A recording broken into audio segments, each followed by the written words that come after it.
The whole-souled. The whole-souled shall inherit the earth. They are the conquerors. Make way for them. It is they who bring light, the light that makes us all shine. It is they who have the power and sweep us all onward. They brush aside the half-hearted. They know what they want and get it. There is no doubt about whom they love. Theirs is the clear note of the thrush at morning and of the nightingale at evening, and when they sing all the chorus of critic frogs croaking the ifs and buts and yets are silenced. They know how to admire. They are not afraid to applaud. In them is the electric sunlight that bears no clouds, the sweet wind that blows away all morbidities, the unstayed stream that overbears all hesitancies, carries all indecisions and broken reeds of purpose down to the sea of the infinite. The whole-souled worker earns his wage. The whole-souled friend is a joy forever. The whole-souled lover makes love divine. The whole-souled speaker compels us. The whole-souled rider carries us with him. The whole-souled patriot makes the nation. The whole-souled are the sure-footed. They are the clear-eyed. They are the stout-hearted.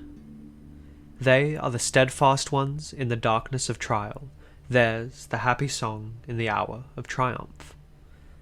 It is better to be whole-souled than to be gifted, than to be rich, than to be famous. Most men are mobs. The whole-souled man is an organized state. All men are sinners, but the whole-souled have at least none of the sins of meanness. We must all labour, but to the whole-souled labour is craftsmanship. The whole-souled create, the half-hearted imitate. Give me the whole-souled children, whole-souled fellow workmen, whole-souled mothers, whole-souled friends, whole-souled patriots, whole-souled lovers, whole-souled eaters, players, loafers, walkers, laughers. For theirs is the earth, and the fullness thereof.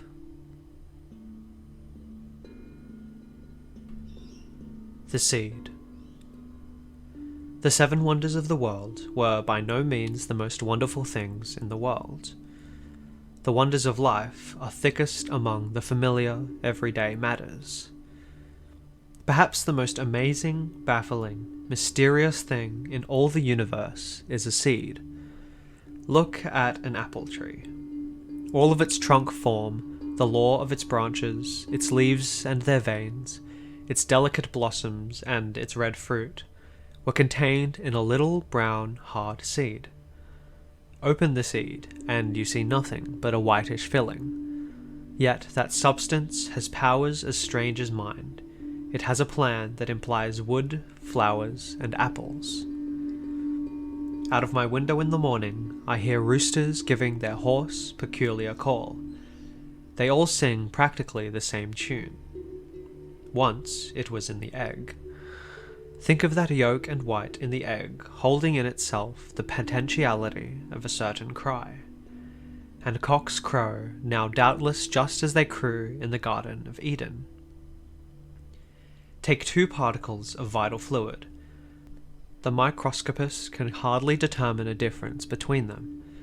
Yet from one comes a lion, with all his complicated organism of hair, nails, blood vessels, viscera, nerve threads, mental tendencies, characteristics. And from the other, a man with a body as complex as that of a lion, and with a brain containing the thoughts, fancies, and spiritual functions of an intelligent being. It seems uncanny when we consider a talking machine, and observe how the tones of a voice, or a piano, or a violin, or the full music of an orchestra pass through the point of a needle. It seems impossible, a miracle. And yet it is not so astounding as to note how a living being, a duck, a dog, an oak tree, a rose bush, concentrates all of its marvelous organism into an egg or seed, from which a similar organism is produced. Not any of the sights of earth are comparable to the seed. The Falls of Niagara, the Cathedral of St. Peter at Rome, the Pyramids of Egypt, the peaks of the Himalayas, none of them is so overwhelming to a thoughtful mind as a little grain of wheat. The miracle of miracles is life, and the seed is life's most miraculous manifestation. The wonders of electricity, of radioactivity, of hypnotism, clairvoyance, and dreams, of the starry heavens with their stupendous masses and distances, of chemical affinity and the strange appetencies of molecules, of art and of invention, cannot to me compare with the seed, where there is condensed into a single, small, not very highly organized substance all the physical, moral, and intellectual past and future of thousands of creatures. If I were going to be a heathen man, and seek in nature some object to worship as God, some object embodying the infinite mystery of life, I should worship a seed.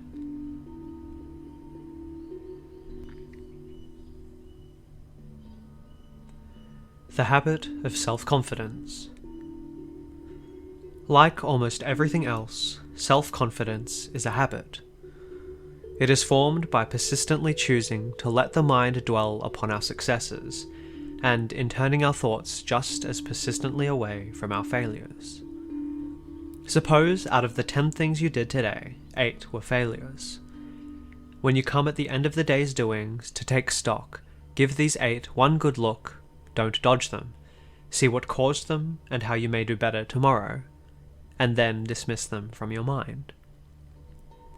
Think of the 2 things wherein you have succeeded, even if they be of small import. Speak of them. Don't mention the others. Keep bringing your success episodes up into the light and air, where they can grow and reproduce their kind. And keep the failure incidents as much as possible in the cellar of your memory, in the dark, where they will dwindle, peak, and pine. Sterilize your failures, asphyxiate them. Of course, this is easier said than done. What hurts is more easily and sharply remembered than what pleases. A slap in the face is harder to forget than a pat on the back. Bad things, unpleasant things, ugly things, and nasty things have a way of sticking to us, and good, pleasant, beautiful, and wholesome things, such as our conceit, we are prone to take as matters of course and pay little attention to them. But here precisely is where the will comes in. Here is the opportunity for self-training. Here is the secret of improvableness. For moral slumping is always easy and moral bracing hard. Smooth is the road to hell, runs the proverb. A person with a flabby will is growing worse every day, just as a man that will not pull at the oars is steadily floating downstream. And a man is never more a man than when he summons up his will to combat a tendency. As a matter of fact, almost every day, for every one of us, contains more agreeable than disagreeable things, even to the grouchiest of souls. Just take a pencil and paper, and set down in one column all the events of the day, big and little, that have gratified you, and in another all that have annoyed you. And if you are honest in your account, you will find the first column has 10 items to the other's 1. The trouble is that the one offensive occurrence magnifies itself. The one point on your body where you have a boil attracts more of your attention than the entire remaining surface. And when a child has a sore, he wants to pick it. We love to handle over and over the memory of the thing that hurt or pained us. Well, quit. Turn around, back up.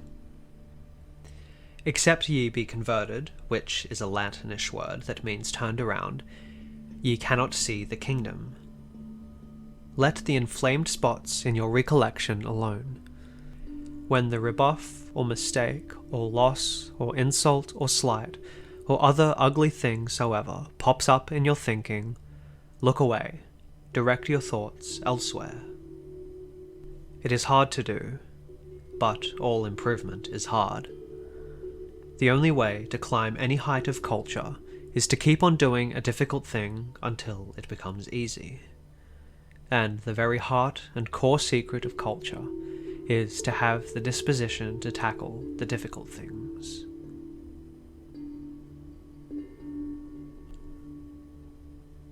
Loyal. It is well to be true and just and honest and good, and to do your duty.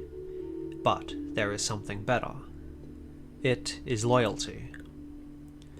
Loyalty is that something plus which makes a man. It is virtue's crown of virtue in a woman. It covers a multitude of sins. It makes us love you even if you are a horse thief. It warms our heart toward you even if you are not a pretty woman. It is something even a fool can be. It does not take much brains to be loyal, yet it is the best thing the cleverest human being can possibly be. It makes you love even your relatives when you find it among them. The absence of it makes you want to run away from your most ardent lover. It is what we adore most in the most adorable of beings, mothers. It is the strongest charm in a child. When you discover a friend has it not, he ceases to be a friend. When an employer sees it among those who work for him, he is happy and likely to be prosperous. When a wage earner knows his employer is loyal to him, he sleeps well of nights, and by day he is likely to do a little more than he is paid for. Loyalty would cure 9/10 of the labour troubles. Loyalty would heal and unify many a divided church. Loyalty would stop scandal, strangle suspicion, silence busybodies, and in general make the country town a bit more like heaven and a bit less like hell. It is the world's champion pacifist, and would do more than any other known thing to disarm tongues that are now more deadly than zeppelins. It is the most potent love potion extant. It furnishes the cheapest and surest way of getting yourself loved. Upon it is built the most solid popularity. You can do many things to make yourself admired temporarily, but for enduring goodwill there is no more solid foundation rock than loyalty. Disloyalty is the hardest thing in the world to forgive. When the thought of a loyal friend comes to you, it makes you feel good overall. The very knowledge that he lives is medicine to your soul. And when you think of one who is disloyal, you want to go and wash your mouth to get the bitter taste out of it. Just to be loyal. Lord, we can all be that. And if we only knew it, there isn't a bigger thing this side of heaven we can do. Real love is, after all, about 10 nights loyalty. Love needs passion, and tenderness, and smiles, and honey. But if it have all of these, and have not loyalty, it is nauseous. There are many kinds of love with which human beings love one another.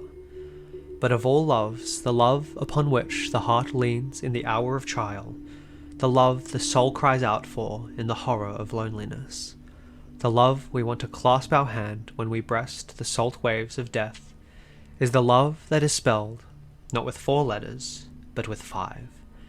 Loyal.